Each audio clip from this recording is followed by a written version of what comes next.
Now, Jose, I understand that you're in the process of writing a book. Could you tell us a little bit about it? I had been to Machu Picchu so many times and still finding new things in Machu Picchu. And I kind of understand this culture because I had a Quechua background.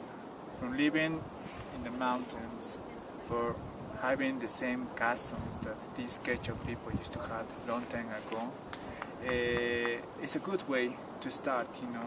I would like to write a book. I'm halfway. It's very complicated because they look like a puzzles and I have to put everything together. But I want to have a book that gives you an idea that why these people built Machu Picchu, why they built so many temples, what was the main reason.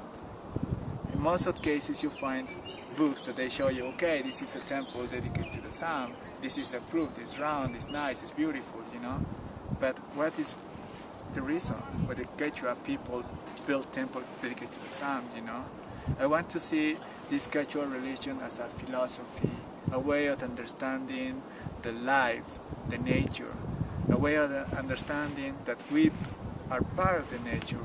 We don't own the nature. This is probably how Quechua people feel, Just for example, nowadays they protect the nature. You protect the mountains, you protect the water, you protect the jungle, 600 years ago, these people protect the same elements, but they worship too, And also I want to express the philosophy of these Quechua people, the reciprocity, to give the best, to receive the best. And also, let's say, the economy was based in agriculture. So then potatoes, lima beans, coca leaves were like a money.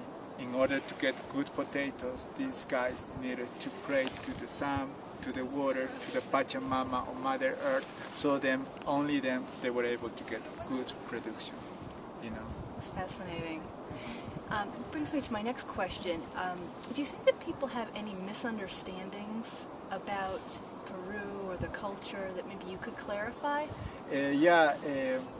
If you want to understand this, you need to get deep to the culture.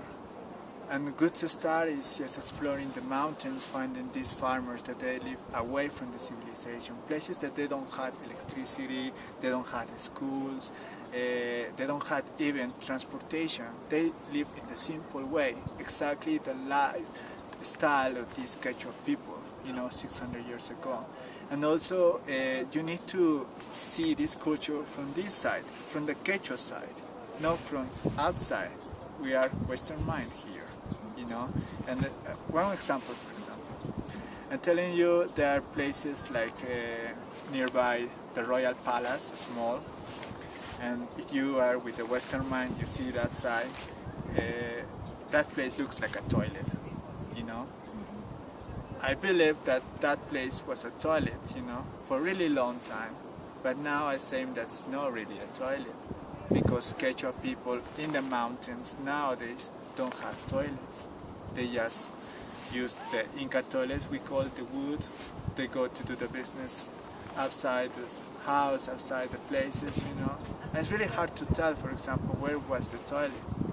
I had a different point about the same room, Maybe that was a place for special showers, Actually, we had a big custom nowadays to have flower showers, They are kind of nice, smelly water shower that people take the first day of the year to change their luck, Sometimes they want a better luck in the job, the better luck in the family, good relationship between friends, so that they take the shower, the flower shower, But this is, let's say, a Quechua custom. They came from the Andes. Maybe back in the time, in the same place where people call Inca toilet, it wasn't really a toilet, or it doesn't really work like the way that you think is a toilet. Maybe it works in a different way, Let's say that place was a place for important showers, to change the luck of the kings. Very interesting. Now, what advice do you have for people who are planning to travel to Peru? Well, it depends, you know, how long is your vacation. They're good sites to see in Peru. Like let's say Lima, you start Caral, you know, maybe 1-2 days there. And then we had the Arequipa area, the Colca Canyon, you see a big canyon. You always see condors flying there. We had the Nazca lines, you know, amazing lines in the sand.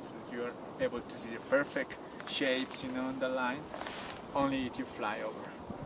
We had Lake Titicaca, south of Peru, that's really high, 4,000 meters. The people living in the floating islands, you know, that's Lake Titicaca. Cusco, of course, we had many hikes, you know, the Inca Trail, 4 days, 2 days Inca Trail, and also other treks, you know, outside the park that they can be longer, you know, up to 10, 11 days.